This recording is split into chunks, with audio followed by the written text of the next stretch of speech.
to the beautiful couple. The crystal champagne flute in my hand caught the light as I raised it in a toast to my grandson, Ethan, and his radiant bride, Rachel. The reception hall of the Four Seasons Palm Beach glowed with candlelight, floral arrangements of white roses and hydrangeas gracing each table. 233 guests, I'd checked the final count myself that morning, smiled back at me. A sea of well-wishers gathered to celebrate this union.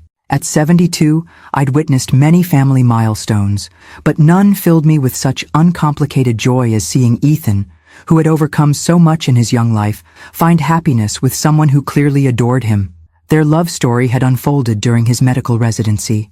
Rachel, a dedicated pediatric nurse who shared his passion for healing children, had captured his heart with her compassion and quiet strength. May your life together be blessed with the same love and purpose that has marked your journey thus far, I continued, my voice steady despite the emotion tightening my throat. Your grandfather would have been so proud of the man you've become, Ethan. Ethan's eyes glistened as he nodded in acknowledgement, his arm tightening around Rachel's waist. My late husband, Walter, had been gone for 5 years now, but his presence felt especially close today. In Ethan's tall frame, in the family heirloom cufflinks gleaming at his wrists, in the values so evident in the life he'd built. I was about to conclude my toast when a familiar voice cut through the moment. While we're giving advice to the newlyweds, my daughter Caroline announced, rising from her seat at the family table, champagne glass held aloft. I think we should discuss proper wedding gifts. Shouldn't we, Mother?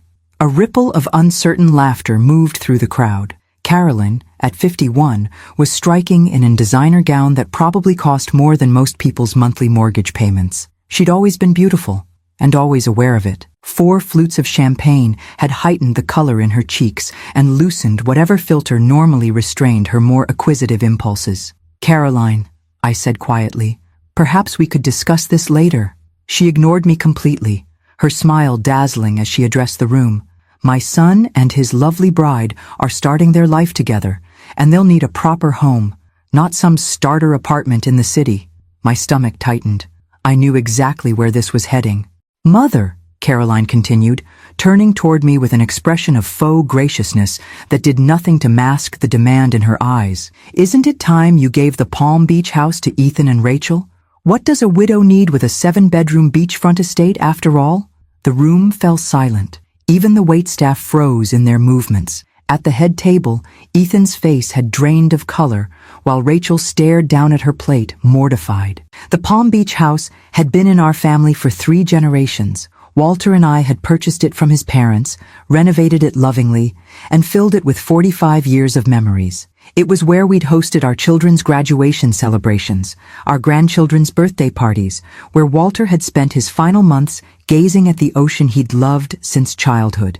It was also, I knew, the object of Caroline's obsession for decades. She'd grown up there, but had never been able to afford such a property on her own, despite her husband Richard's success as an investment banker. The house represented everything she felt entitled to as a Hawthorne. Caroline, I said, keeping my voice gentle but firm, the Palm Beach house is not a wedding gift. As you know, I have plans for that property that will benefit all 3 of my grandchildren equally. Her laugh was sharp, cutting. Oh yes, Mother's mysterious plans. Always planning, always controlling, always making us wait for what should rightfully be ours now. Richard tugged at her arm, murmuring something that was clearly a request to sit down. She shook him off. Do you know, Caroline addressed the increasingly uncomfortable guests, that my mother is worth over $30 million? That she lives in that magnificent beachfront mansion all alone, while young couples like Ethan and Rachel struggle to find affordable housing in this market? We're not struggling, Mom, Ethan interjected, his voice tight with embarrassment. Please sit down. Don't interrupt, darling. I'm doing this for you. Caroline's smile had taken on a brittle quality. Mother has always been like this, hoarding the family wealth, doling out small allowances like we're children, making us feel grateful for crumbs from her table. The accusation stung with particular sharpness because it was so fundamentally untrue. Walter and I had paid for our children's education in full, helped with down payments on their first homes, established trusts for our grandchildren's futures. What we hadn't done was bankroll the extravagant lifestyle Caroline felt was her birthright. Caroline, "This is neither the time nor the place," I began. "It's exactly the time." Her voice rose, the filter of social propriety now completely dissolved by champagne and long, simmering resentment. "You're just a selfish old woman who can't bear to part with anything. You'd rather sit alone in that massive house than give your grandson the wedding gift he deserves."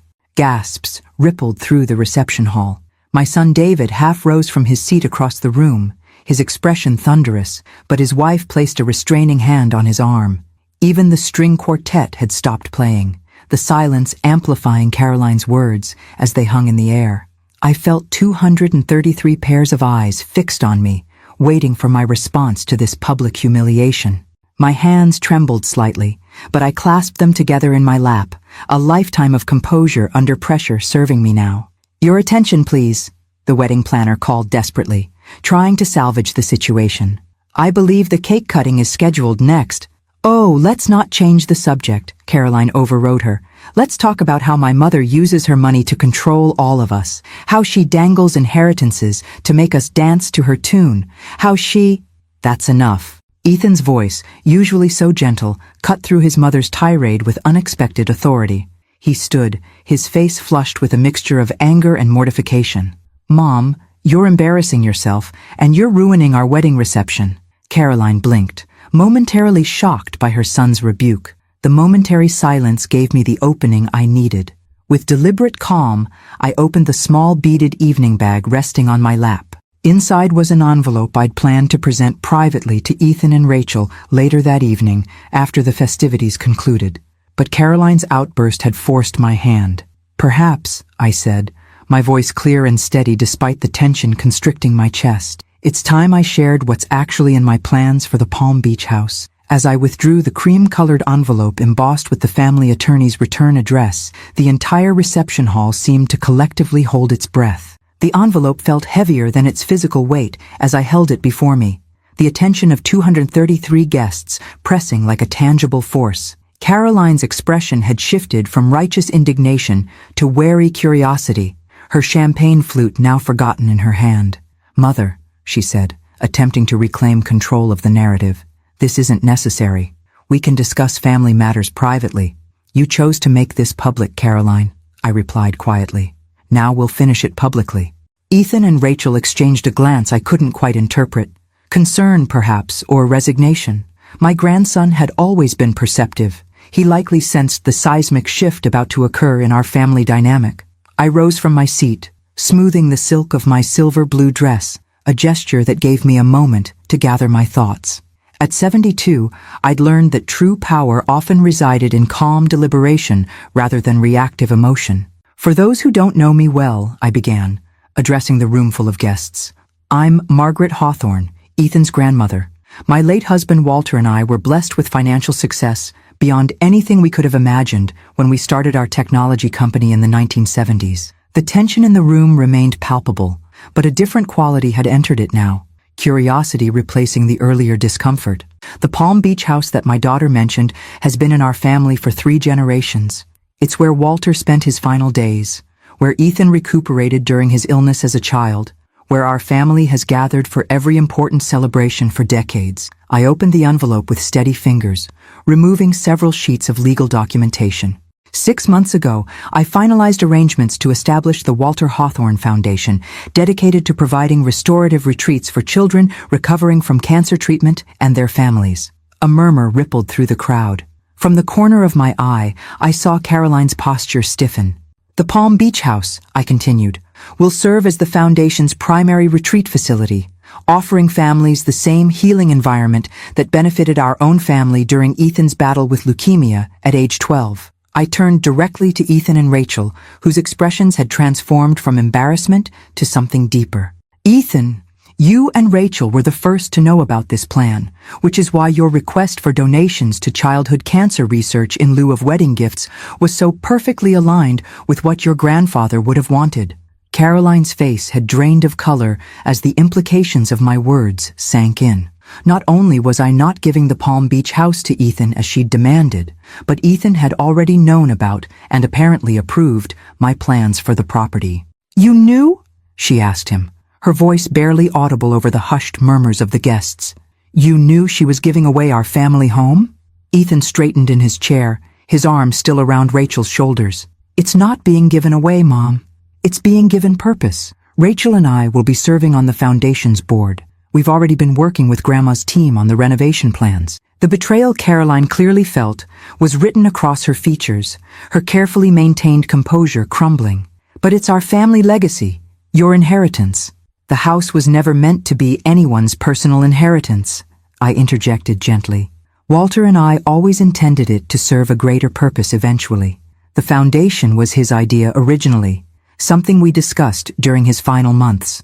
I returned my attention to the wider audience, many of whom were watching with expressions ranging from fascination to discomfort at being unwilling witnesses to our family drama. For those concerned about Ethan and Rachel's future, I continued, please know that Walter and I established trust funds for each of our grandchildren years ago. Ethan and Rachel will receive their portion as planned, which should provide a comfortable start to their married life. Caroline made a small dismissive sound. Trust funds that they can't access until they're 35. More control, more strings attached. Actually, Rachel spoke for the first time, her normally soft voice carrying surprising authority. We've already received an advance from our trust, specifically for a down payment on a home. Ethan and I found a lovely place near the hospital where we both work. We close on it next month. This revelation seemed to stagger Caroline more than anything preceding it. She sank back into her chair, the fight visibly draining from her posture. David, my son and Caroline's younger brother, chose that moment to rise from his table across the room. At 48, he had Walter's steady presence and pragmatic nature. I think, he said, his voice pitched to Carrie without seeming confrontational, that it's time we returned our focus to celebrating Ethan and Rachel's marriage. The string quartet has that piece you requested ready, Ethan. The wedding planner seized this opportunity, gesturing frantically to the musicians who immediately began playing the gentle melody Ethan had selected for the cake cutting. The familiar ritual provided a welcome structure for guests to redirect their attention, though I noticed many conversations had dropped to whispers, undoubtedly dissecting the family drama they'd just witnessed. As I returned to my seat, I caught Ethan's eye across the room. He gave me a small nod, part gratitude, part apology for his mother's behavior. Rachel leaned close to whisper something in his ear, and his expression softened into a smile. Caroline remained seated, her posture rigid, eyes fixed on some middle distance as Richard attempted to engage her in quiet conversation. The flush of champagne and anger had been replaced by a bloodless pallor that concerned me despite everything that had transpired. She was still my daughter. Her materialistic values and occasional cruelty didn't negate the little girl I'd once rocked to sleep, the teenager whose dance recitals I'd never missed, the young woman I'd helped dress on her own wedding day. The public humiliation she'd just experienced, largely self-inflicted though it was, would leave scars that might never fully heal. As the reception gradually regained its celebratory rhythm, I felt a profound weariness settle over me. The envelope I'd produced had indeed silenced the room, but at what cost to our already fragile family bonds? Only time would tell if this fracture could be mended, or if Caroline's resentment and my response had permanently altered the landscape of our relationship. For now, I pushed these concerns aside. Today belonged to Ethan and Rachel. Tomorrow would be soon enough to face the aftermath of what had transpired. The remainder of the reception unfolded with a forced gaiety that couldn't quite disguise the undercurrent of tension.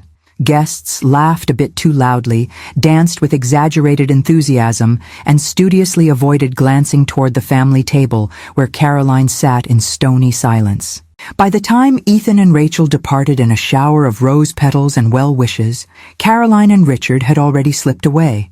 Their absence from the final receiving line conspicuous but perhaps merciful given the circumstances. Well, that was quite the wedding, David remarked dryly as he helped me into the waiting car that would return me to my hotel suite.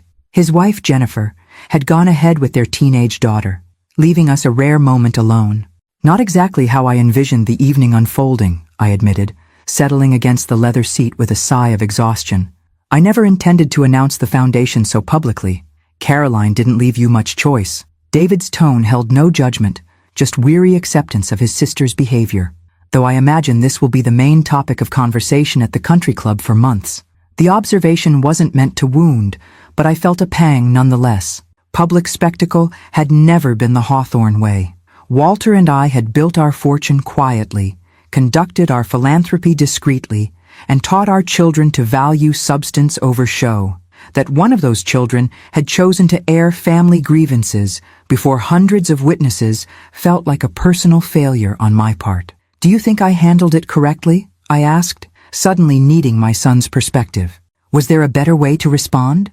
David considered the question with characteristic thoroughness. "Caroline put you in an impossible position. Giving in to her demand would have rewarded appalling behavior. Refusing without explanation would have cast you as the villain in her narrative. You chose transparency, which was probably the only viable option." His assessment was logical, but did little to ease the heaviness in my heart. "I should check on her tomorrow. Whatever her flaws, she's still my daughter. Give her a day or two," David advised, his expression softening. "You know how Caroline retreats when she's embarrassed. She'll need time to process what happened." I knew he was right. Caroline's pattern since childhood had been to lash out when hurt, then withdraw to nurse her wounds in private. Approaching her too soon would only deepen her humiliation and resentment. "What about Ethan and Rachel?" I asked. Their wedding reception turned into a family soap opera. They must be devastated. "Actually," David's mouth quirked into a small smile, "Rachel told Jennifer they're considering it memorable rather than ruined. Apparently Ethan said every wedding needs one dramatic story for the grandchildren, and Caroline certainly provided theirs." The thought of Ethan finding humor in the situation lifted my spirits slightly. His resilience had always amazed me, perhaps a quality forged during his battle with leukemia as a child, when he'd faced each painful treatment with a courage that humbled the adults around him. "They're leaving for their honeymoon tomorrow?"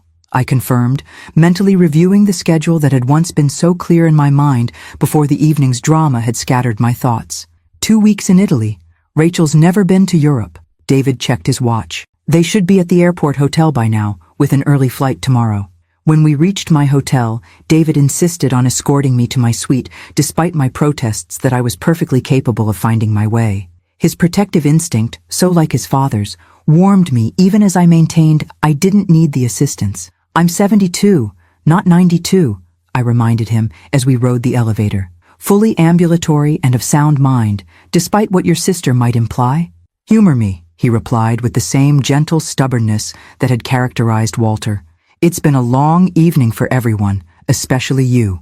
In my suite, I found a text message from Ethan. "Safe at airport hotel. Don't worry about tonight. We love you. Thank you for everything." The simple message brought unexpected tears to my eyes. I typed back quickly, "Love you both. Safe travels. We'll talk when you return." After David departed with a reassuring hug and promise to call tomorrow, I found myself alone with the lingering emotions of the evening. I moved to the window, gazing out at the Palm Beach coastline gleaming under moonlight.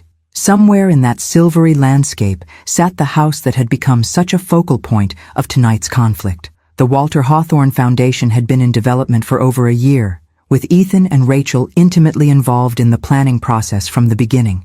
Caroline's accusation that I was giving away the family legacy revealed how fundamentally she misunderstood my intentions and her son's values. The Palm Beach house wasn't being lost to the family. It was being transformed into the fulfillment of Walter's final wish. During those last months as cancer gradually claimed him, we'd spent hours on the oceanfront terrace discussing how our blessings might become blessings for others. "Remember when Ethan was sick?" he'd said one evening as the sun sank toward the horizon.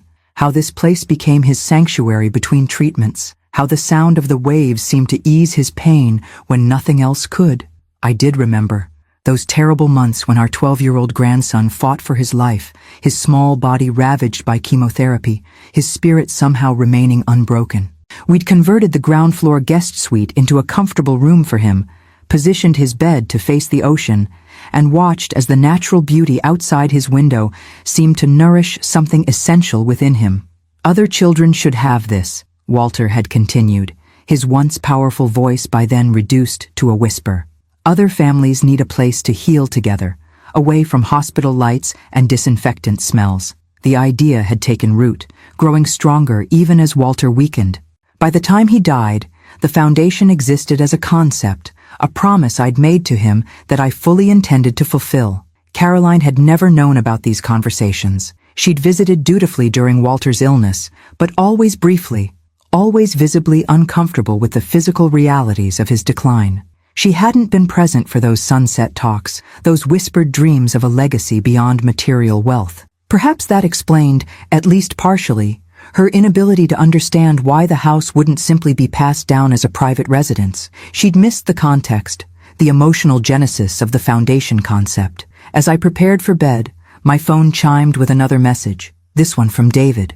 Just checked on Caroline. She's home safely, angry and embarrassed, but physically fine. Get some rest, Mom. Tomorrow is another day. His reassurance eased one immediate concern, though the larger fracture in our family remained. Caroline's public outburst had exposed tensions that had simmered beneath the surface for years. Her materialism versus our more restrained approach to wealth, her sense of entitlement versus our emphasis on stewardship. Tonight had brought these differences into sharp, painful focus. What remained to be seen was whether understanding and reconciliation could emerge from the wreckage of Caroline's expectations. As I drifted toward sleep, Walter's voice seemed to whisper from memory. Family is complicated, Maggie. Love them anyway. I would try, I promised him silently. I would try. Morning arrived with the particular clarity that follows emotional storms, a heightened awareness of ordinary details that had previously gone unnoticed. The precise pattern of sunlight filtering through curtains, the subtle scent of fresh coffee delivered by room service, the distant sound of waves breaking against the shore. I sat on the balcony of my hotel suite, watching Palm Beach awaken below. Sunday brunch crowds were beginning to form outside popular restaurants. Joggers traced paths along the shoreline, a world continuing its normal rhythms, utterly unaffected by the Hawthorne family drama that had unfolded the previous evening. My phone had remained silent since David's text the night before. No message from Caroline, which was expected but painful nonetheless. No updates from Richard, who had always served as family diplomat during previous conflicts. The absence of communication spoke volumes about the severity of the rupture. A knock at my door announced Jennifer, David's wife, arriving as planned to accompany me to the post-wedding brunch being hosted by Rachel's parents. Originally, Caroline and Richard had been slated to attend as well, but their appearance now seemed unlikely. "Good morning, Margaret," Jennifer greeted me with a warm hug.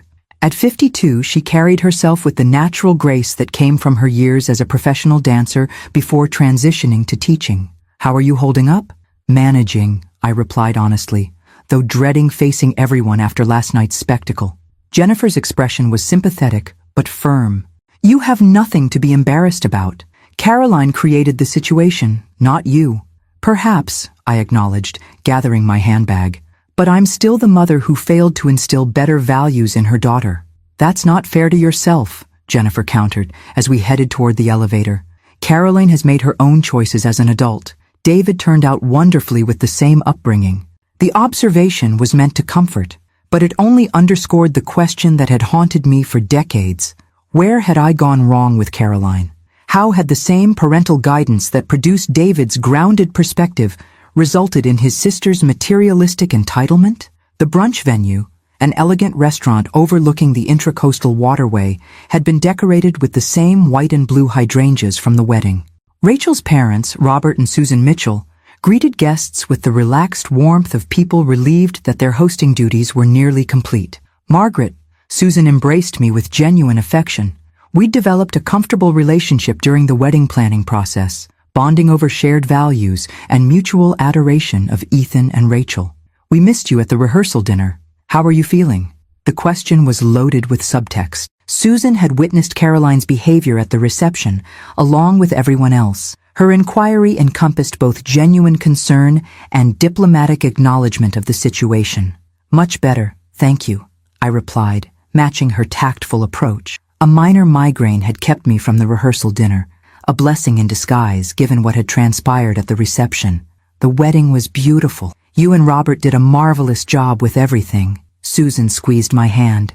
"We're so happy to have Ethan joining our family. He's an exceptional young man. You and Walter raised a wonderful grandson." The simple validation brought unexpected emotion to my throat. "Thank you. Rachel is equally special. They complement each other beautifully." As Jennifer and I found our assigned table, I was grateful to discover David already seated, along with the parents of Rachel's college roommate. The arrangement provided a buffer of unfamiliar faces, people who might have witnessed last night's drama but had no personal investment in the Hawthorne family dynamics. David leaned close as I settled beside him. Caroline and Richard send their regrets. Apparently, they had a previously scheduled commitment they couldn't break. The transparent excuse was almost certainly fabricated, but I nodded as if accepting its legitimacy. Understandable. Have you heard from Ethan and Rachel? Their flight departed on schedule. They'll text when they land in Rome. He hesitated before adding, Ethan called this morning before heading to the airport. He wanted to make sure you were okay. The thought of my grandson worrying about me on what should have been the carefree beginning of his honeymoon created a fresh pang of regret. What did you tell him? That you're made of stronger stuff than Caroline gives you credit for, David replied with a small smile, and that he should focus on enjoying Italy with his new wife. The brunch progressed pleasantly, with toasts considerably more subdued than those at the reception. Rachel's father spoke briefly about the joy of gaining Ethan as a son-in-law. Her younger sister shared sweet anecdotes from their childhood. The event maintained the warm, intimate atmosphere that wedding farewells traditionally hold. Only Caroline and Richard's conspicuously empty seats served as reminders of the previous evening's disruption.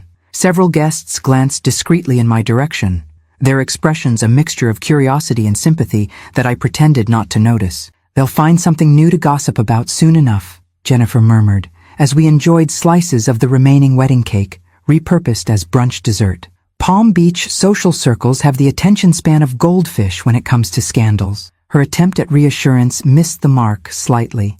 My concern wasn't about social standing or public perception. Those had never been priorities for Walter and me. What weighed on me was the damage to our family itself, the wedge that had been driven deeper between Caroline and the rest of us. After brunch concluded, David insisted on driving me to the Palm Beach house rather than returning to the hotel. You should spend your last day here surrounded by good memories, not hotel furnishings, he argued. I didn't have the energy to refuse. The house, the very property at the center of last night's conflict, offered familiar comfort that suddenly seemed essential. As David's car wound along the oceanfront road, I gazed at the passing mansions with their manicured lawns and security gates. Palm Beach had changed dramatically since Walter and I had purchased our home here 40 years ago. What had once been merely affluent had transformed into an enclave of almost unimaginable wealth. Hedge fund managers and tech billionaires replacing the old money families who had previously dominated the island. Our house, while certainly luxurious by normal standards, was actually modest compared to many of its newer neighbors. Its value lay in its prime beachfront location and the 3 acres of land it occupied, an increasingly rare commodity as larger properties were subdivided for development. Caroline had always focused on the home's monetary value rather than its emotional significance. In her view, the fact that it could sell for upwards of $20 million outweighed any sentimental attachments or philanthropic potential. Are you sure you'll be comfortable here alone? David asked as we turned into the private drive. Jennifer and I could stay over if you'd prefer company. I'll be fine, I assured him. The foundation team is coming tomorrow to continue measuring for the renovations. I have plenty to keep me occupied until my flight home on Tuesday. The house welcomed me with the particular embrace that only long-time homes can offer. The familiar creak of the front door, the quality of light in the entryway, the subtle scent of the lemon oil used on the wooden banisters for decades. After David departed with a promise to call that evening, I moved through the rooms slowly, touching furniture and photographs, reacquainting myself with the space that would soon undergo its transformation from private residence to healing retreat. In Ethan's former sick room, now a cheerful guest suite with no visible traces of those difficult months, I paused at the window overlooking the Atlantic. The same view that had comforted my grandson during his darkest days would soon provide solace to other children fighting their own battles against cancer. The rightness of this evolution settled over me like a comfortable shawl. This was what the house had been building toward all along, its ultimate purpose now revealing itself at exactly the right moment. Caroline couldn't see it yet. Perhaps she never would.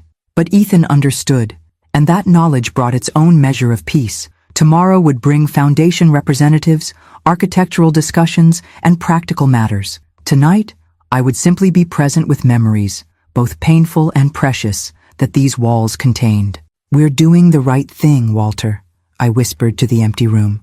"Aren't we?"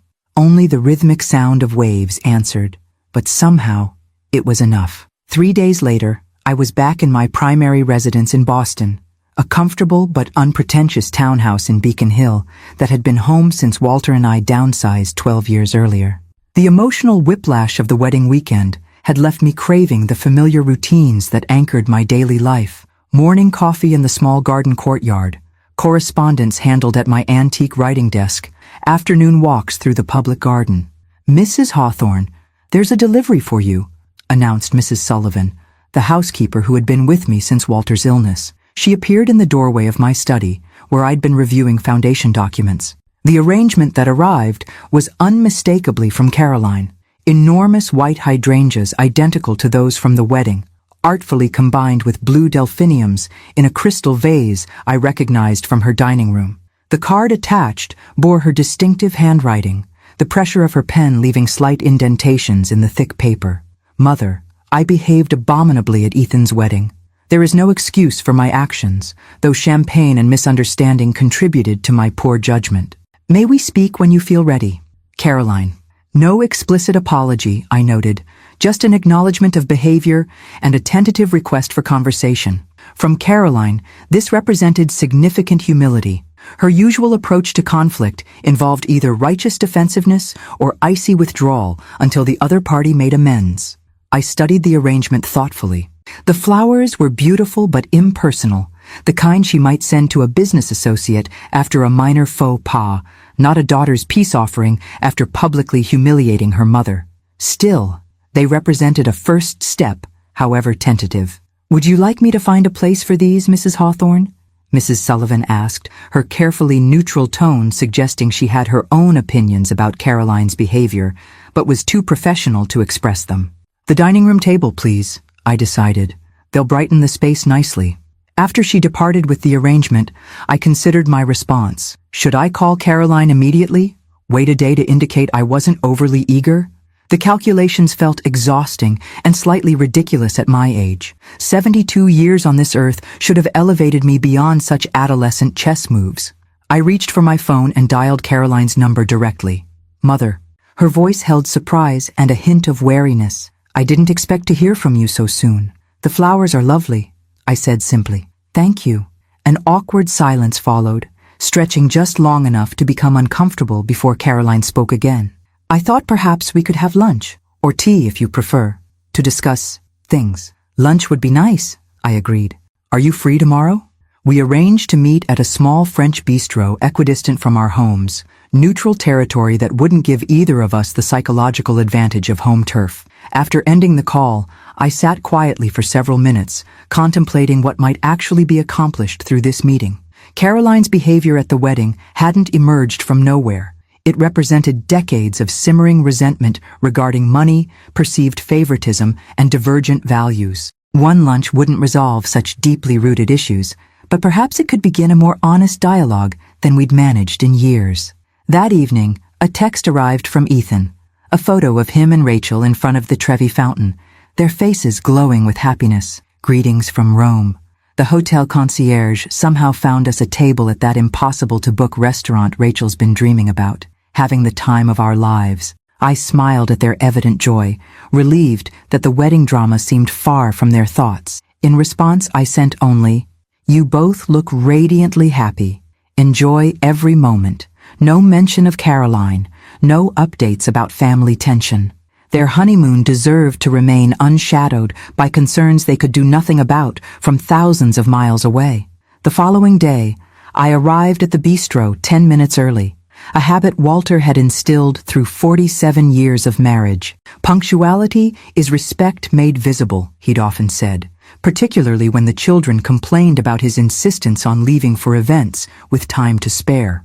Caroline predictably arrived 5 minutes late, not enough to be considered rude, but sufficient to establish she had a busy, important life with competing demands on her time. She looked polished, as always, in a designer suit that likely cost more than most people's monthly salary, her blonde hair expertly styled to disguise the gray she refused to acknowledge. "Mother," she greeted me with air kisses near each cheek, the social performance she'd adopted in her 20s and never abandoned, even with family. "You look well. Boston agrees with you." "Thank you," I replied, accepting the compliment at face value rather than searching for hidden barbs. "You're looking well yourself." A waiter appeared to take our drink orders.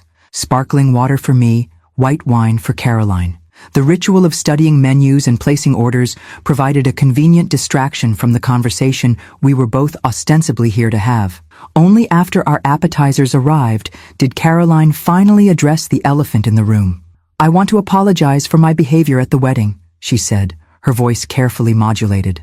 "It was inappropriate and embarrassing for everyone, especially Ethan and Rachel." The words sounded rehearsed, but not insincere, perhaps practiced in front of a mirror to ensure the right balance of contrition without excessive vulnerability. "Apology accepted," I said simply, "though I think Ethan and Rachel might appreciate hearing it directly as well." Caroline nodded stiffly.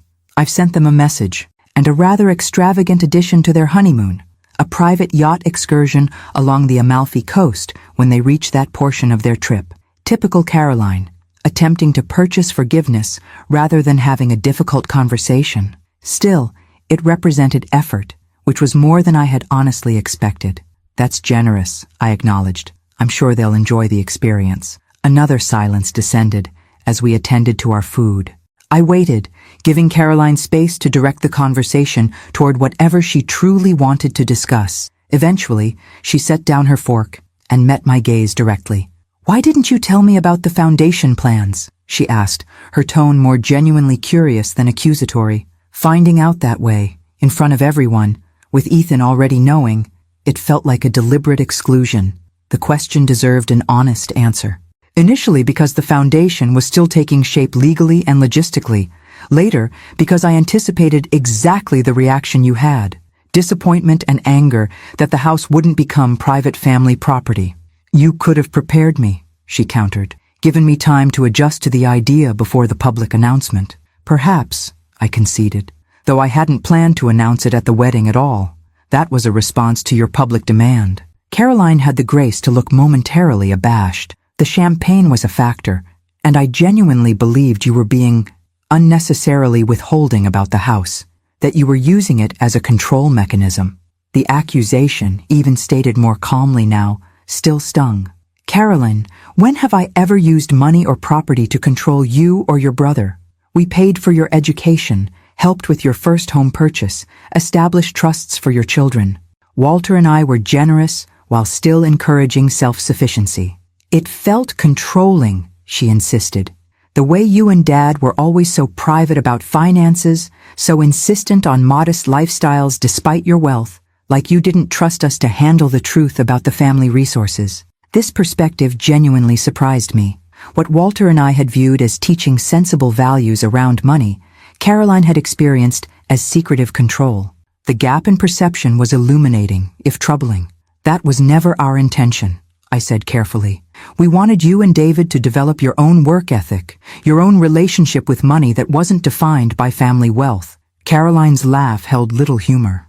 "Well, it backfired spectacularly with me, didn't it? I've spent my entire adult life trying to project the wealth you and Dad seemed embarrassed by." The observation contained more self-awareness than I would have credited her with. Perhaps there was hope for a more meaningful reconciliation than I'd dared expect. "We weren't embarrassed by our success," I clarified. "We were cautious about its potential impact on our children. Perhaps too cautious, in retrospect." Our main courses arrived, providing another natural pause in the conversation. As we ate, I considered how to bridge the chasm of understanding that had clearly existed for decades without either of us fully recognizing its dimensions. "The foundation," I said finally, "was Walter's vision for his legacy. Not a rejection of family inheritance, but a different kind of gift, one that honors what Ethan went through and creates meaning from that difficult experience." Caroline pushed her salmon around on her plate. "I understand the concept intellectually, but emotionally, it feels like choosing strangers over family." "Not strangers," I corrected gently. "Children facing the same battle Ethan faced, families navigating the same terrifying journey our family experienced. and not choosing them over family, including family in a different kind of legacy. For the first time, I saw a glimmer of genuine consideration in Caroline's expression, not immediate agreement, but at least willingness to contemplate a perspective beyond her own. It wasn't resolution, but it was a beginning, an olive branch cautiously extended and perhaps cautiously accepted. 1 month after the wedding, I stood in the Palm Beach house's oceanfront living room, now emptied of the personal furnishings that had filled it for decades. Tape marks on the floors indicated where hospital-grade beds would soon be positioned to maximize the view.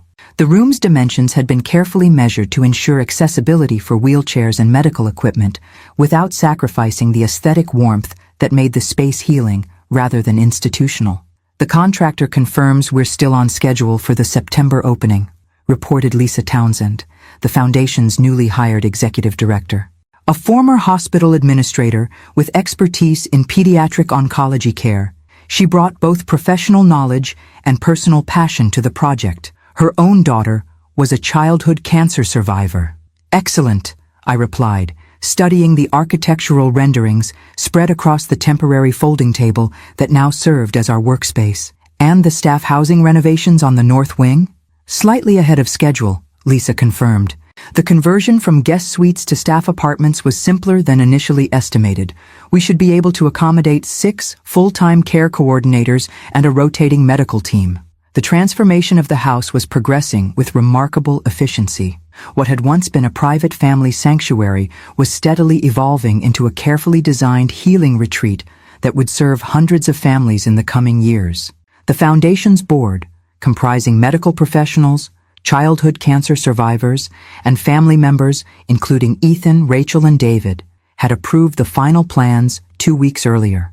The projected annual operating budget would be covered by the endowment Walter and I had established, ensuring the retreat could operate indefinitely without financial concerns. Mrs. Hawthorne, Lisa's voice broke into my thoughts. There's someone here to see you. She's waiting on the terrace. Something in her tone suggested this wasn't a routine visitor.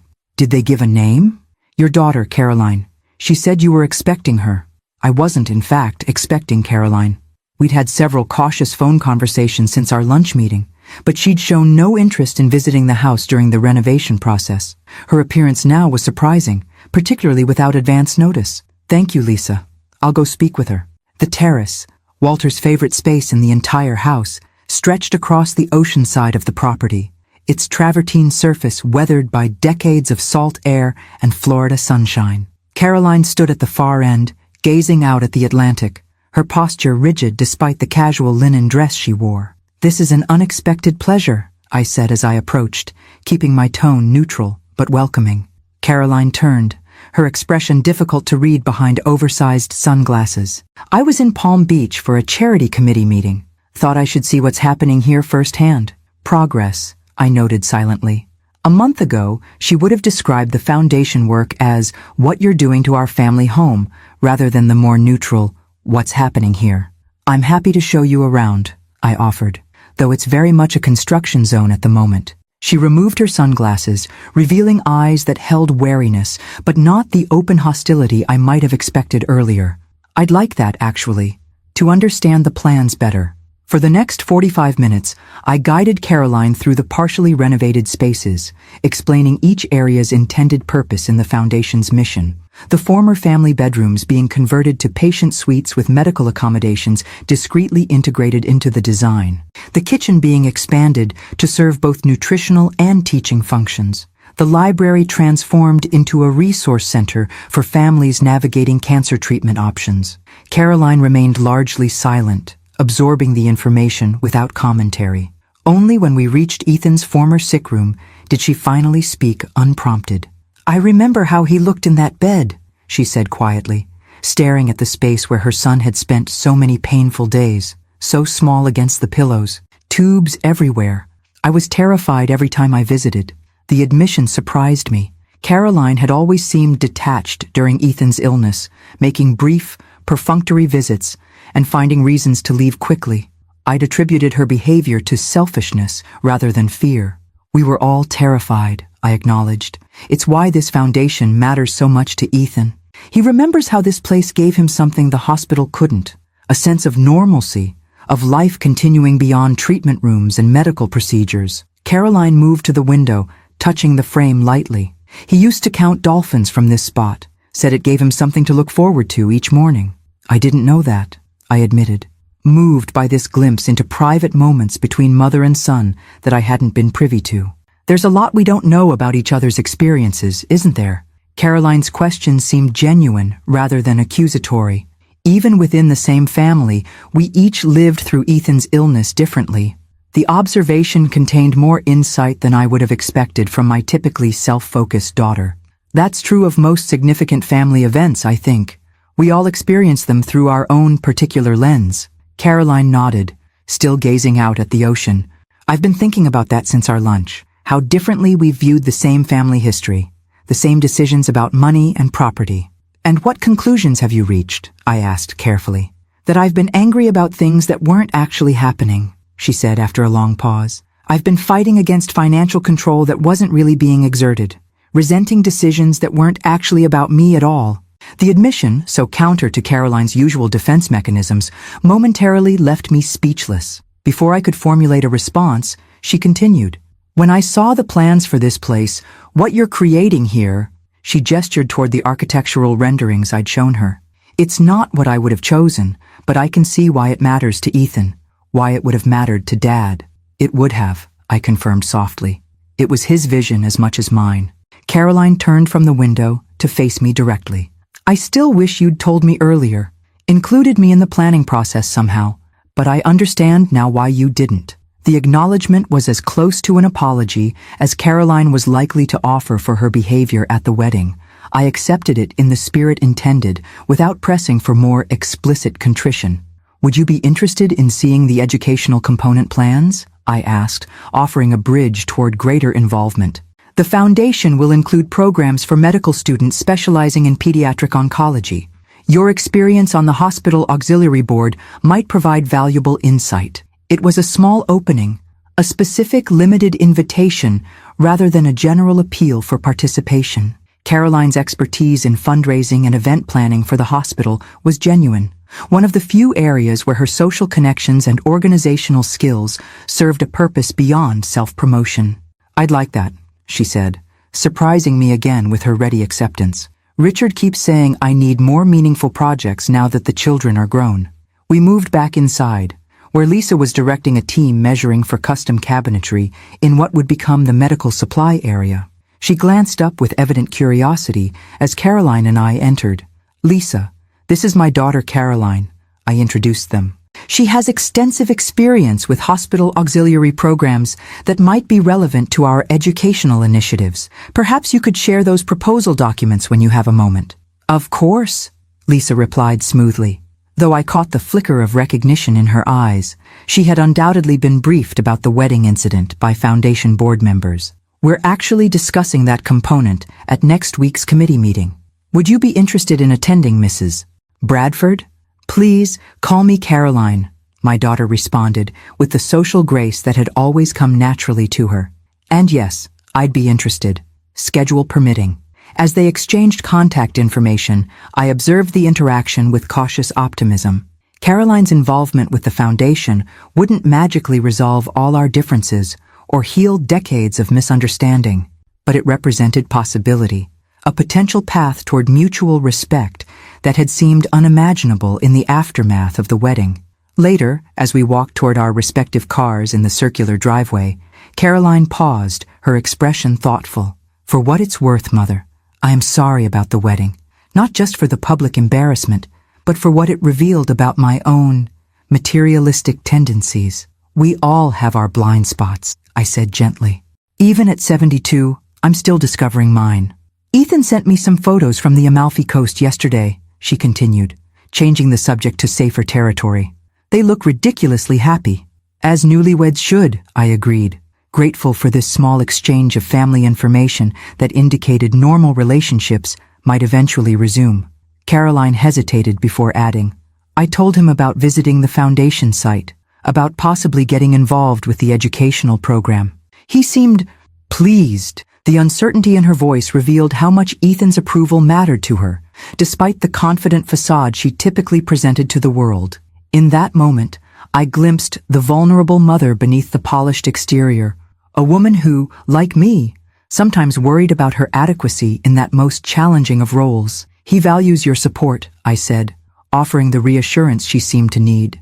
"It means a great deal to him that you're considering participation in something so personal to his journey." Caroline nodded, visibly processing this perspective. "Well, I should get back to the city. Richard's expecting me for dinner with clients." "Of course. Thank you for coming by, Caroline. It was a pleasant surprise." As I watched her drive away, I felt a tentative hope take root. The breach created at the wedding hadn't been fully healed, but a foundation for repair had been established, much like the literal foundation taking shape within the house behind me. Both would require time, patience, and deliberate nurturing to reach their full potential. Both represented possibilities rather than certainties, but for today, possibility was enough. "Grandma, you have to see these photos from the Amalfi Coast," Ethan insisted, scrolling through his phone with the enthusiasm of a child showing off a new toy. The private yacht tour was incredible, though we still haven't figured out how Caroline afforded it. 3 weeks after returning from their honeymoon, Ethan and Rachel had come to Boston for the weekend, ostensibly to attend a medical conference, but primarily to reconnect with family after their extended absence. We sat in my small garden courtyard, enjoying unseasonably warm spring weather and the simple pleasure of being together again. "Your mother has her resources," I replied diplomatically, accepting the phone to admire images of crystal blue waters and picturesque coastal villages. I believe she wanted to make amends for the wedding incident. Ethan's expression sobered slightly. "She mentioned you two had lunch, and that she visited the foundation site." "Yes to both," I confirmed, returning his phone. "She's expressed interest in contributing to the educational components of the program."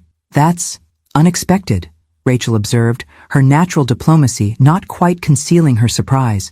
In a good way, of course. Rachel had integrated seamlessly into our family, her gentle perceptiveness and unfailing kindness making her an ideal partner for Ethan.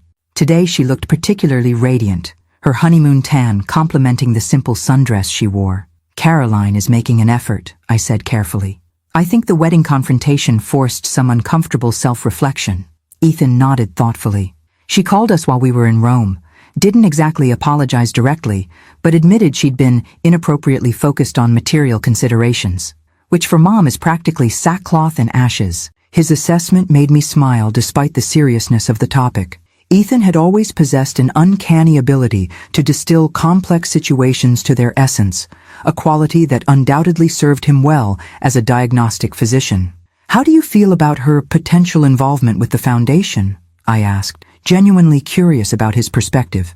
I didn't want to commit to anything substantial without consulting you first. Ethan exchanged a quick glance with Rachel before responding, the silent communication of couples already attuned to each other's thoughts. "I think it could be positive, actually. Mom has always been excellent at the social aspects of fundraising and event planning, and it might help her understand why the foundation matters so much to me." "To us," Rachel amended gently. "I've seen what families go through during pediatric cancer treatment. Having a place like the retreat to decompress and reconnect as a family unit will be transformative for so many people." Her quiet passion reminded me why Ethan had fallen in love with her. Beneath her reserved exterior lay a depth of empathy and commitment that matched his own. The contractor reports were still on schedule for the September opening, I informed them, reaching for my iced tea. "The medical equipment installation begins next month, and the staff hiring process is nearly complete. Just in time for the official announcement at the Children's Hospital Benefit Gala," Ethan noted. "Perfect timing for introducing the foundation to potential referring physicians." The conversation shifted to practical matters. Staffing structures, patient referral protocols, the integration of the retreat program with existing treatment centers. Ethan and Rachel, both medical professionals intimately familiar with pediatric care systems, offered insights that would prove invaluable as the foundation moved from concept to operational reality. As they spoke, I found myself studying them with a grandmother's loving attention to detail. The subtle signs of increased confidence in Ethan's posture, the way Rachel's hand occasionally rested protectively over her abdomen when certain topics arose, the exchanged glances that seemed to carry unspoken meaning. "There's something you're not telling me," I observed, during a natural pause in the conversation. Something beyond foundation updates and honeymoon adventures. They exchanged another of those telling glances before Ethan broke into a grin he could no longer suppress. We were going to wait until dinner with everyone tonight, but since you've already detected something. Rachel reached for his hand, her smile matching his in brightness, if not in scale. We're pregnant, she confirmed softly. Just about 8 weeks along, due in late November. Joy bloomed within me, immediate and uncomplicated. Oh, this is wonderful news. We found out just before leaving Italy, Ethan explained, his expression a mixture of excitement and lingering disbelief. The doctor confirmed it when we got back. Everything looks perfect so far. A honeymoon baby, I said, reaching to embrace them both. Your grandfather would have been absolutely delighted. We thought the same thing, Rachel agreed, returning my hug. Especially with the timing, the baby will arrive right around his birthday. The coincidence, if it was indeed mere coincidence, felt like Walter's hand reaching across the divide that separated us, a cosmic wink acknowledging his continued presence in our family story. Have you told your parents yet, Rachel? And Caroline and David? I asked, already anticipating the various reactions this news would generate throughout our extended family. My parents know. We told them yesterday. We're planning to tell everyone else at dinner tonight, she explained, though we'd appreciate if you'd act surprised for the official announcement. I promise to deliver an Oscar-worthy performance of grandmotherly shock, I assured them with a smile. Though containing my excitement until this evening may prove challenging. Ethan laughed, the carefree sound that had been his father's favorite. We're counting on your legendary self-control, Grandma. Caroline would never forgive us if she thought you heard the news first. The mention of Caroline brought a slight shadow to our joyful moment, a reminder of family complications that remained despite recent progress toward reconciliation. How is she doing, really? I asked, seizing the opportunity to gain Ethan's unfiltered perspective. Our interactions have been civil, but somewhat tentative. Ethan considered the question thoughtfully. Better, I think. More reflective than I've ever seen her.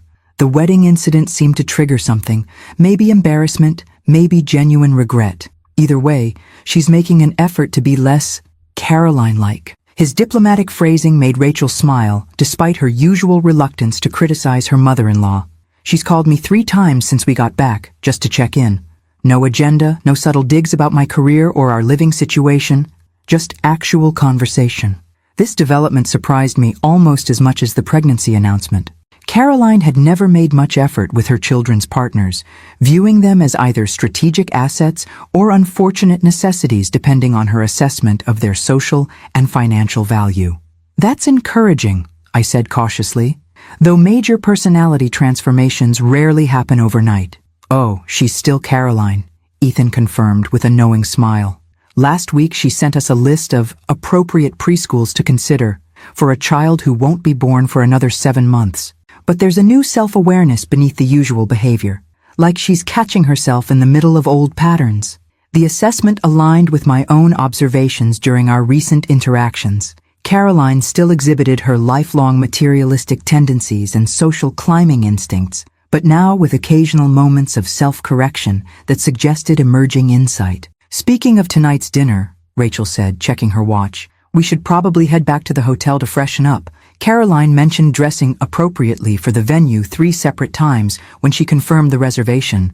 Some things never change, Ethan observed, with a mixture of exasperation and affection. At least she's consistent. As I walked them to their car, a profound sense of contentment settled over me. Despite the wedding drama and ongoing family tensions, the future seemed suddenly brighter. A great grandchild on the way, the foundation nearing completion, tentative healing beginning to take root even with Caroline. Walter had always insisted that family was life's greatest investment, with dividends that continued to accumulate long after other assets had been distributed or depleted. Today's news proved his wisdom once again. We'll see you at 7, Ethan confirmed, leaning down to kiss my cheek before opening Rachel's car door. Try to contain your excitement until after the appetizers at least. I'll do my best, I promised, waving as they drove away. Back in my garden, I sat quietly for several minutes, allowing the joy of their news to wash through me completely.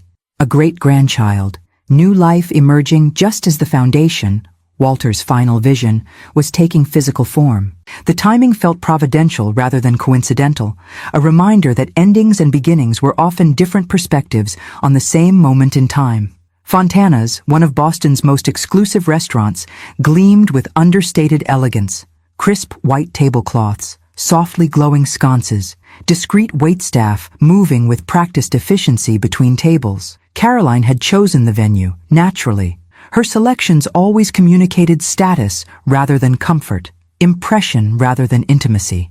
I arrived precisely on time to find David and Jennifer already seated at the large round table in a semi-private alcove. Caroline and Richard joined us moments later, followed by Rachel's parents, Robert and Susan Mitchell, whom I'd grown increasingly fond of since the wedding.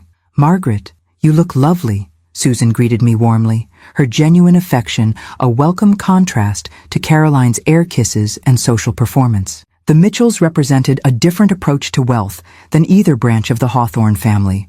Their fortune, derived from Robert's successful medical device company, was substantial but worn lightly. They drove sensible luxury cars rather than flashy sports models, lived in the same comfortable home they'd purchased 20 years earlier, and funded scholarships at the state university rather than emblazoning their name across hospital wings. In many ways, they reminded me of Walter and myself, people who viewed financial success as responsibility rather than entitlement. Perhaps this explained why Rachel had adapted so seamlessly to our family values, despite Caroline's occasionally overwhelming presence. "Ethan just texted they're parking now," David informed us, glancing at his phone. "Should be up momentarily." Caroline signaled imperiously for the sommelier, her diamond tennis bracelet catching the light as she gestured. "We should select the wine before they arrive. I've asked the chef to prepare a special tasting menu to welcome them home properly." The statement revealed Caroline's current position on the spectrum between old and new behaviors. The impulse to control the experience through high-end consumption remained, but the motivation now included genuine desire to celebrate her son rather than merely impress observers. Progress, I noted silently. Incremental, but real. When Ethan and Rachel finally appeared, they were immediately enveloped in enthusiastic greetings. Hugs from the Mitchells, warm handshakes from David and Richard, air kisses from Caroline. I hung back slightly, maintaining the facade that I hadn't already seen them earlier in the day. "You both look wonderfully rested," Caroline observed, scrutinizing them with maternal attention to detail. "Italy clearly agreed with you." "It was magical," Rachel confirmed, accepting the seat Richard held for her. "Though, we're happy to be home again, too." The early conversation flowed predictably. Honeymoon highlights, work transitions as they both returned to their medical careers, polite inquiries about everyone else's activities during their absence. Caroline dominated as usual, though I noticed subtle differences in her interaction style. Occasional pauses to allow others to speak, genuine questions about Rachel's experiences rather than performative interest. As appetizers arrived, beautifully plated scallops arranged like modernist sculptures, Ethan caught my eye across the table with a barely perceptible nod. The signal we'd agreed upon earlier. The announcement would come soon. "Before we get too far into dinner," he said, reaching for Rachel's hand, "we have some news we'd like to share with everyone." The table fell silent, attention focusing instantly on the young couple.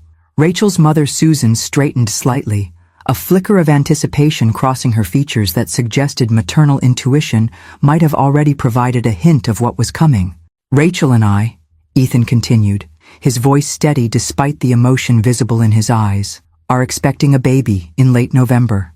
The announcement landed like a stone in still water, ripples of reaction spreading outward around the table. Susan's hands flew to her mouth, her suspicions confirmed.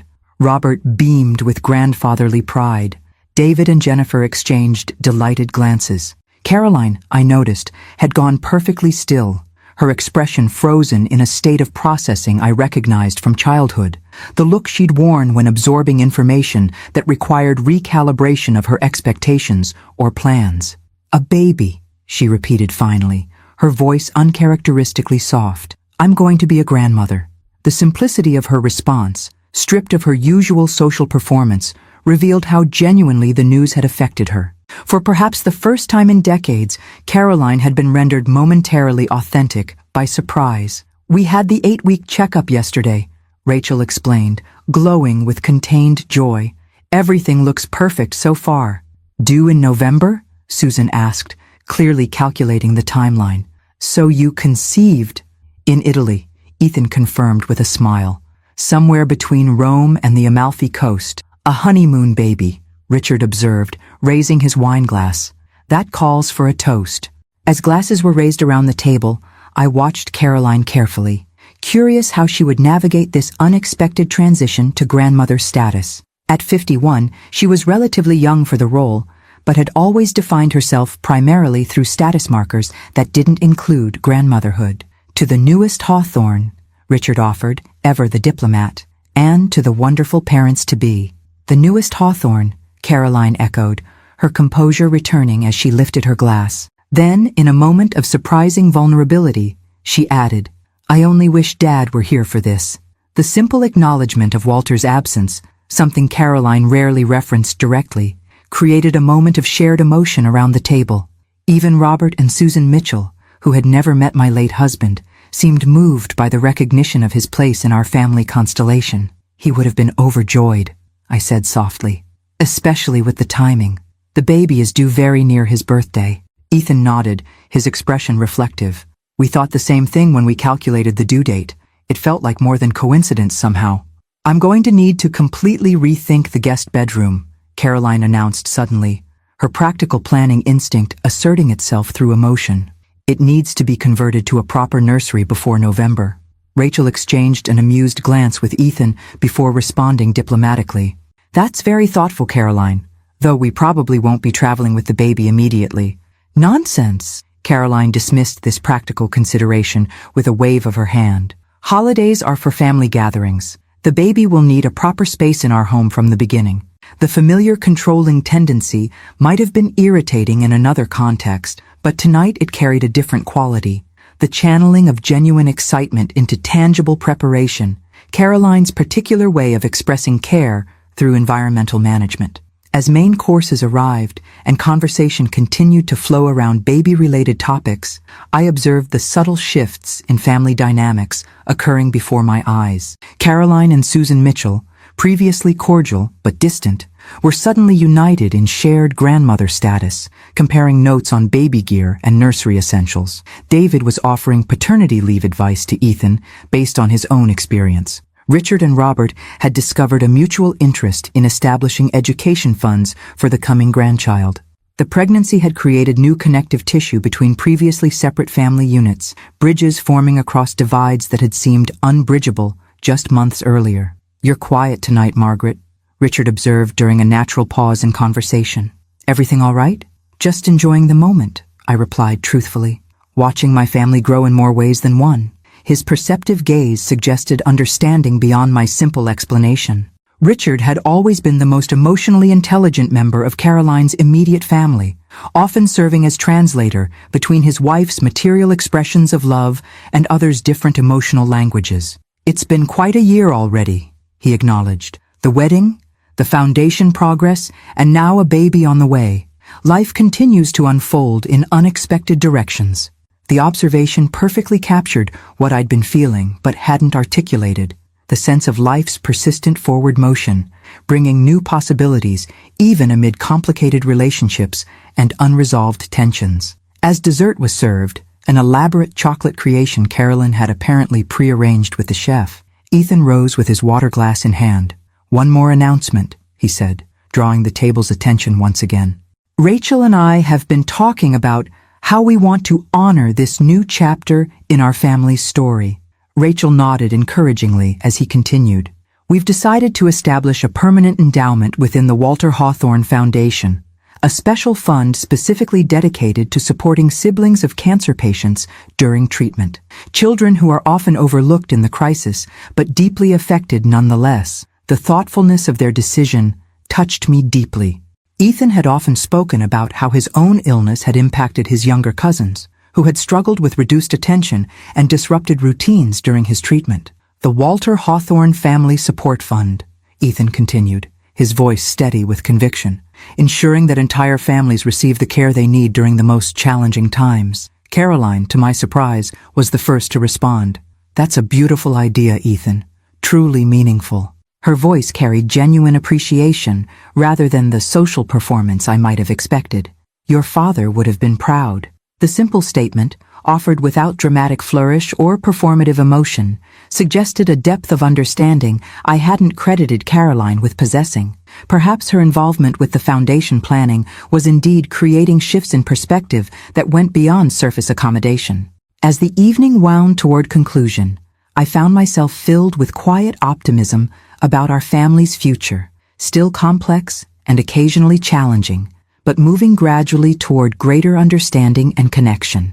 The baby would arrive in November, the foundation would open in September, and somewhere in between, perhaps the remaining fractures in our family relationships would continue their tentative healing. Not perfect, certainly, but genuinely hopeful in a way that would have made Walter smile with satisfaction. September arrived with picture-perfect weather, as if nature itself approved of the Walter Hawthorne Foundation's official opening. The Palm Beach property had undergone its remarkable transformation. Medical accommodations seamlessly integrated into the home's elegant architecture, accessible features incorporated without institutional appearance, healing gardens created where formal landscaping had once dominated. I stood on the terrace, Walter's favorite spot, watching as staff made final preparations for the ribbon-cutting ceremony scheduled for noon. Medical equipment had been discreetly positioned throughout the facility. The professional kitchen gleamed with new appliances designed for both nutritional preparation and cooking therapy sessions. The former pool house had been converted into a meditation space overlooking the ocean. "It's magnificent, Margaret," said Dr. Eleanor Winters, the renowned pediatric oncologist who had agreed to serve as the foundation's medical director. "Better than I imagined when I reviewed the initial plans." "Thank you," I replied, genuinely touched by her approval. "The architects and designers exceeded our expectations." "Because you gave them both clear vision and creative freedom," she observed. "Not an easy balance to achieve." The guest list for today's opening was deliberately limited. Medical professionals who would be referring patients, foundation board members, key donors, and immediate family. A more public open house would follow next week, but today's event was designed to allow healthcare partners to fully understand the facility's capabilities without overwhelming crowds. Caroline had surprised everyone by volunteering to handle the event planning, a task she excelled at but rarely applied to causes beyond her usual social circuit. For the past 2 months, she had thrown herself into the details with characteristic intensity, coordinating with caterers, arranging transportation for out-of-town medical partners, creating information packets that were both comprehensive and elegant. "Mother, there you are," she called, appearing at the terrace doorway with clipboard in hand. "The photographer needs to know if you want formal portraits of the board before or after the ribbon cutting." "After would be better," I decided. "Some board members are still arriving." Caroline nodded, making a note. "And Ethan just texted. Their flight landed on time. They should be here within 30 minutes. Ethan and Rachel, now 5 months into pregnancy with a visible baby bump that Ethan proudly documented in weekly photos, had flown in from Boston specifically for the opening. Despite their busy medical schedules, they had been intimately involved in the foundation's development through video conferences and weekend planning sessions. "Perfect timing," I said, glancing at my watch. "Everything seems to be coming together beautifully, Caroline. You've done an extraordinary job with the arrangements." She accepted the compliment with uncharacteristic modesty. "The foundation deserves a proper launch. I wanted to make sure it reflected the significance of what you and Dad envisioned." The simple acknowledgement of Walter's role, delivered without resentment or qualification, marked how far we had come since the wedding confrontation. Caroline would likely never fully embrace our philosophy regarding wealth and material possessions, but she had developed genuine respect for the foundation's purpose. "Your father would be pleased," I said softly. "Not just with the foundation itself, but with your contribution to its success." Something flickered across Caroline's features, a complex emotion I couldn't quite identify. Before she could respond, David appeared with several board members in tow, drawing us back into the practical matters at hand. The ceremony unfolded with dignified simplicity. After brief welcoming remarks from Dr. Winters about the medical significance of the retreat concept, I stepped to the podium positioned at the edge of the terrace, the magnificent Atlantic Ocean providing a perfect backdrop.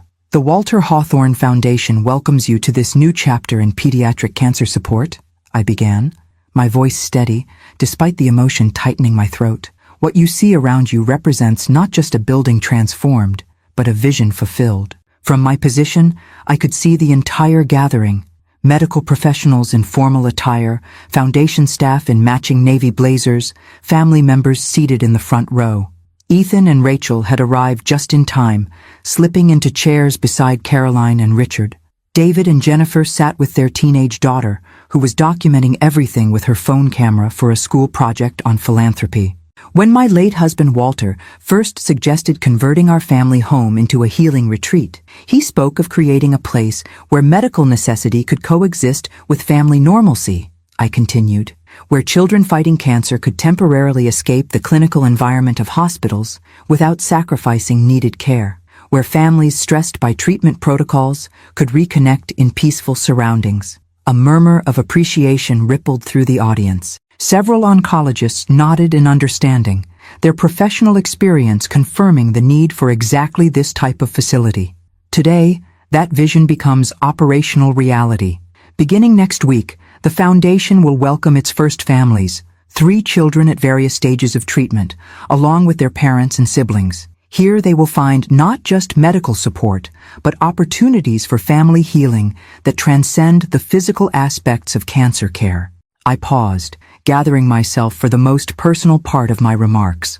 This mission holds particular significance for our family because of our grandson Ethan's journey through childhood leukemia.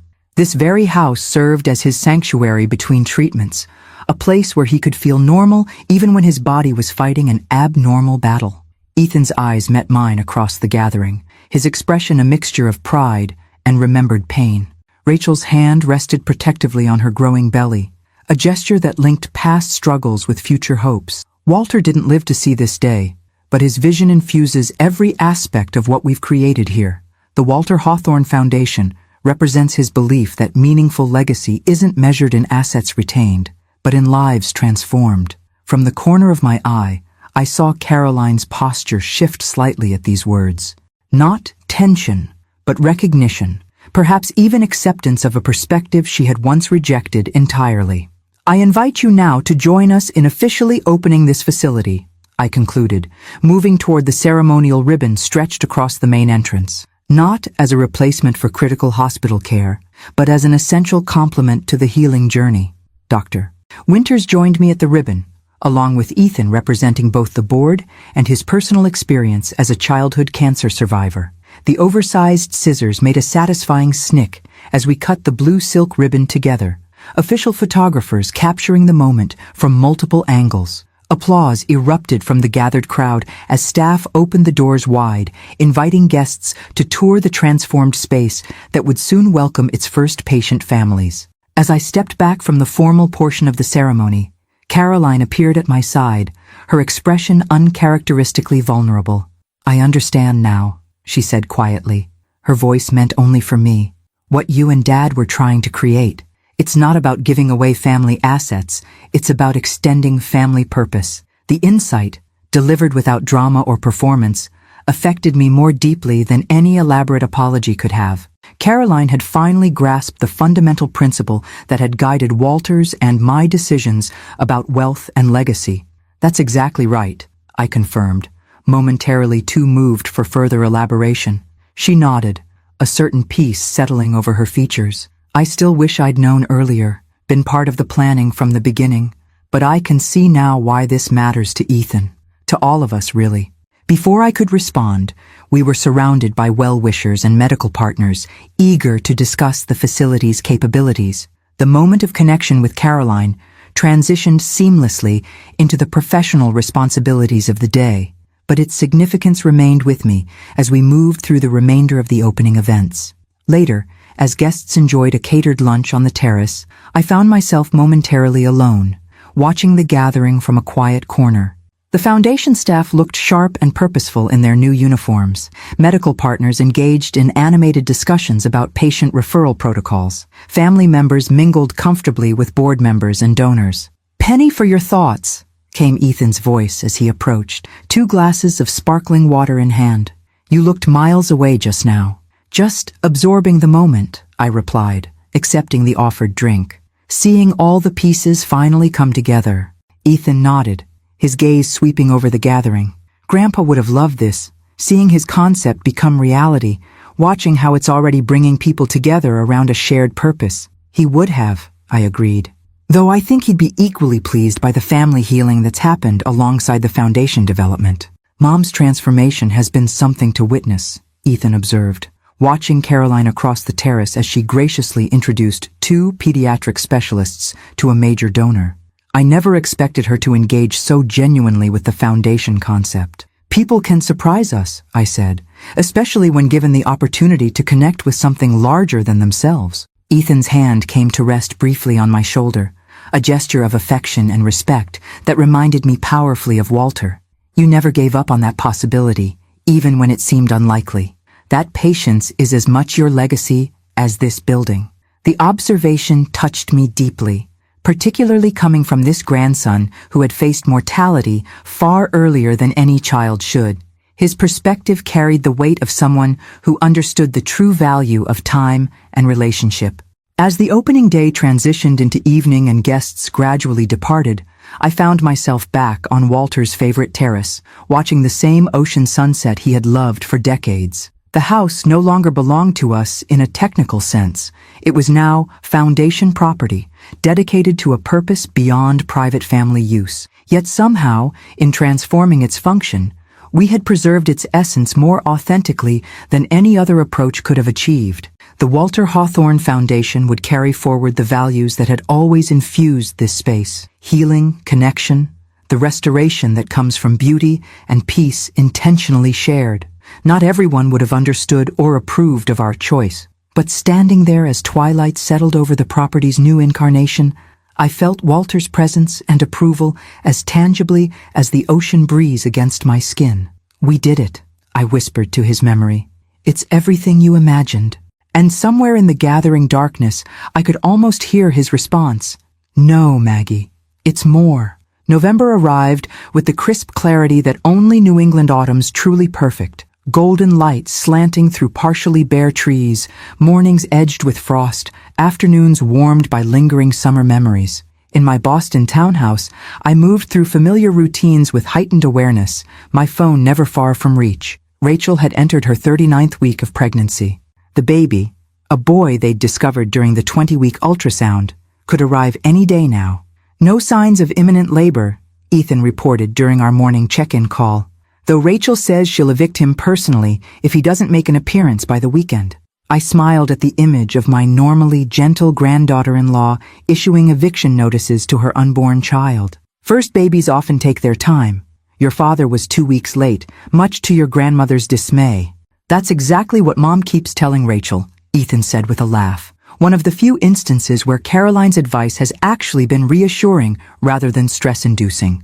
Caroline had embraced her impending grandmother status with surprising enthusiasm, channeling her organizational talents into practical preparation rather than social performance. She'd hosted a tasteful baby shower, researched the safest infant equipment with scientific thoroughness, and even attended childbirth education classes with Rachel when Ethan was called away for a medical conference. "How is your mother doing with the waiting game?" I asked, genuinely curious about Caroline's emotional state as the birth approached. "Surprisingly calm," Ethan replied. "She's completed the nursery at her house, stocked our freezer with prepared meals, and arranged her schedule to be available at a moment's notice, but she's not hovering or trying to control the process, which is," he paused, searching for the right word, "unprecedented." The observation aligned with what I'd noticed myself during recent interactions with Caroline. Since the foundation opening 2 months earlier, she had exhibited a more grounded quality, still perfectionistic and status-conscious in many ways, but with a new layer of perspective that tempered her more materialistic tendencies. After our morning call ended, I turned my attention to the foundation update that had arrived by email. The Walter Hawthorne Foundation had welcomed its 4th group of families, 11 children with cancer, and their immediate family members, including siblings, who particularly benefited from the specialized support programs. Initial outcomes were exceeding expectations. Medical partners reported improved treatment adherence when families knew a retreat stay awaited them after difficult procedures. Parents described reduced family tension and better communication. Most importantly, the children themselves showed measurable quality of life improvements, better sleep patterns, reduced anxiety, and increased willingness to engage with necessary medical protocols. Walter's vision, brought to physical reality through our combined efforts, was already creating ripples of positive impact beyond what we had initially projected. As I finished reviewing the report, my phone rang with Caroline's distinctive tone, a rare occurrence for mid-morning on a weekday when she was typically immersed in committee meetings or charity planning sessions. "Good morning, Caroline," I answered, a flutter of anticipation rising. "Is everything all right?" "Everything's fine," she assured me quickly. "No baby news yet. I'm actually calling about the foundation." "Oh?" I settled back in my chair, curious about this unexpected topic. "I've been thinking about the family support programs," she continued, her tone businesslike yet tinged with unusual hesitancy. "Specifically, the sibling support components." "What about them?" I prompted when she paused. "They're good," Caroline said carefully, "but I think they could be expanded in meaningful ways, particularly for adolescent siblings who have unique challenges during a family cancer journey." Her interest surprised me. Caroline had been professionally involved with the Foundation's educational outreach and event planning, but hadn't previously expressed specific programmatic ideas. "I'm listening," I encouraged, genuinely curious where this was heading. "I've drafted a proposal," she replied, her confidence returning. "A specialized retreat weekend specifically for teenage siblings, combining therapeutic support with normal adolescent social experiences they often miss during a family health crisis." As she outlined the concept in greater detail, I found myself impressed by both the thoughtfulness of the programming and Caroline's evident passion for the idea. She had clearly conducted substantial research, consulting with adolescent psychology experts and reviewing similar programs at other facilities. "This is excellent work, Caroline," I said when she finished her explanation. "What inspired such a specific focus?" A moment of silence preceded her response. "I've been talking with some of the families who've completed retreat stays. One mother mentioned how her teenage son was falling behind in school, withdrawing from friends, essentially putting his entire development on hold while his younger sister fought leukemia." Another pause, longer this time. "It reminded me of Ethan's illness," she continued, her voice softer. "How completely our family life revolved around his treatment. How everything else, including David's college applications and my dance recitals, became secondary concerns that no one had capacity to properly address." The personal connection surprised me. Caroline rarely referenced that difficult period in our family history, and had never before acknowledged any lasting impact on her own experience. "I didn't realize you felt that way," I said carefully. "Neither did I, really," she admitted, not consciously. "But working with these families, seeing the siblings' struggles reflected back at me, it clarified some things about my own reactions during that time. The self-awareness in her response, the ability to recognize patterns in her own behavior through observing others, represented genuine emotional growth that both surprised and moved me. "I think your program concept has tremendous merit," I told her. "Would you be interested in presenting it at the next board meeting?" "I would," she replied, obvious pleasure in her voice. "I've already discussed preliminary budget implications with the development team. The program could be implemented by spring, if approved." We spoke for several more minutes about logistical details before Caroline needed to end the call for another commitment. As I hung up, I found myself reflecting on the unexpected gifts that continued to emerge from Walter's Foundation vision, not just the healing impact on patient families, but the ripple effects within our own family dynamics. Caroline had found meaningful purpose through engagement with the Foundation's mission. Her natural talents for organization and social networking, previously directed primarily toward status enhancement, were now being channeled into program development that could genuinely improve lives. My phone rang again just as I was preparing lunch. Ethan's ringtone this time, triggering an immediate surge of anticipation. "Mom's water broke an hour ago," he announced without preamble, excitement and nervous energy evident in his rapid speech. "We're at the hospital now. Early labor stage. Could be several hours yet, but everything's progressing normally." "Wonderful news," I replied, my own heart rate accelerating despite my outward calm. How is Rachel feeling? Focused, determined, occasionally threatening my future reproductive capacity when contractions peak. His laugh held equal parts humor and awe. She's amazing, Grandma. Absolute warrior mode. Women generally are during childbirth, I observed, remembering my own experiences decades earlier. Have you notified everyone else? Mom and Dad are already here. Rachel's parents are driving in from Connecticut, should arrive within 2 hours. David and Jennifer know, but are waiting for further updates before coming to the hospital. We spoke briefly about practical matters, the hospital's visitation policies, the labor and delivery unit's reputation, the experienced doula they'd engaged to provide additional support. Throughout the conversation, Ethan maintained remarkable composure for a first-time father, his medical training providing helpful context for the process unfolding. I should get back to Rachel, he said finally. We'll keep you updated. With any luck, Walter Jonathan Hawthorne will make his appearance before midnight. The name they'd chosen, announced at a family dinner the previous month, had brought tears to my eyes when first revealed. Walter for his great-grandfather's legacy, Jonathan for Rachel's beloved grandfather who had passed away during their engagement. Give Rachel my love, I said. I'll be ready to come whenever you want me there. After ending the call, I moved through my home with purposeful efficiency, packing an overnight bag in case the birth process extended through the night. Though the hospital was less than 30 minutes from my townhouse, I wanted to be prepared for any scenario. As twilight descended over Boston, transforming the city into a landscape of glowing windows and golden streetlights, my phone chimed with text messages from both Caroline and David, providing parallel updates from the hospital. Labor was progressing steadily.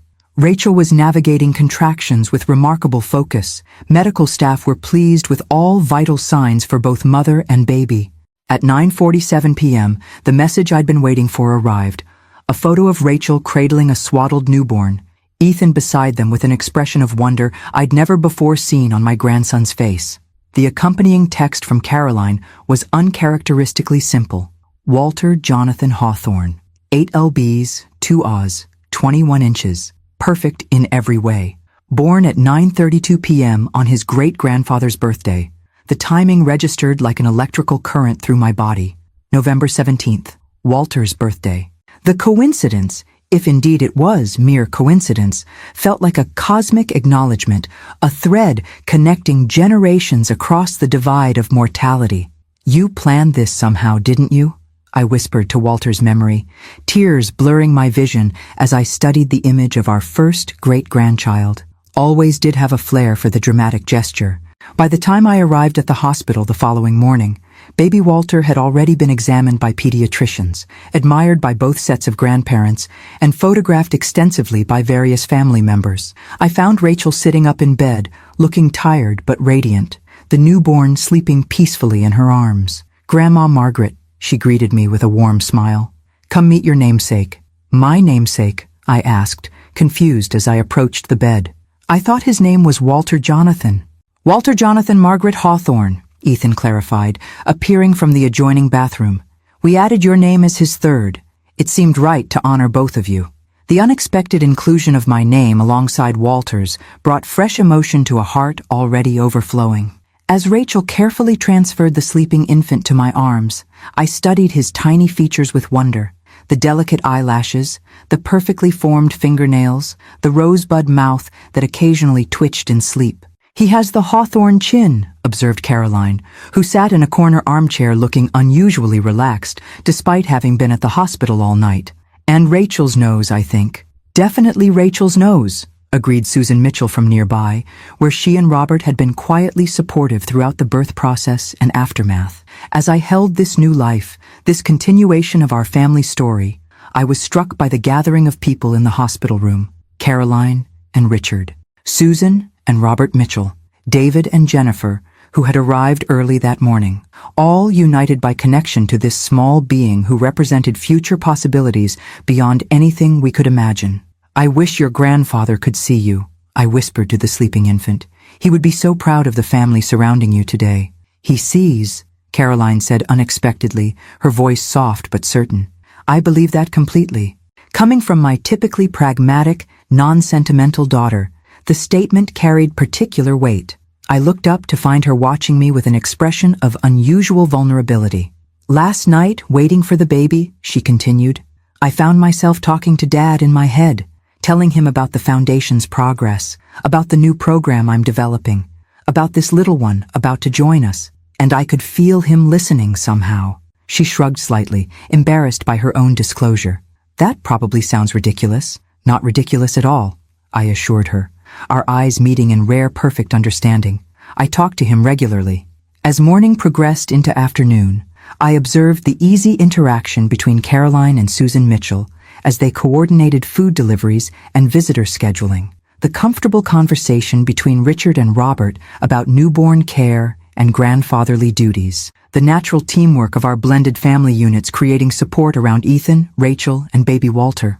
The journey that had begun with such discord at the wedding had transformed into something I wouldn't have dared hope for 9 months earlier. Not perfect harmony, but genuine connection founded on shared values and mutual respect. Standing at the hospital room window with sleeping baby Walter against my shoulder, I watched November sunlight illuminate the Boston skyline. 3 generations of Hawthornes surrounded me in that room, with a 4th now nestled in my arms. The foundation Walter had envisioned was already serving families in need. Caroline had found meaningful purpose beyond material acquisition. Ethan and Rachel were embarking on their parenting journey with solid support from both family branches. Not the legacy of houses or possessions or financial assets that Caroline had once prioritized, but something far more valuable, a legacy of purpose, connection, and values that would continue shaping lives long after material resources had been distributed or depleted. "We did well, Walter," I whispered to both my late husband's memory and the tiny namesake sleeping against my heart. "We did well indeed." As baby Walter joins the family on his great-grandfather's birthday, the Hawthorne legacy comes full circle. Margaret's quiet strength has guided her family through conflict to meaningful reconciliation, while the foundation continues to extend Walter's vision beyond family boundaries. Thank you for joining this journey of transformation, where an elderly widow's principled stand at her grandson's wedding ultimately led to deeper understanding, healing, and purpose across generations. If this story of family values, reconciliation, and meaningful legacy touched your heart, please subscribe and leave your likes, turn on notifications, and share your thoughts in the comments below.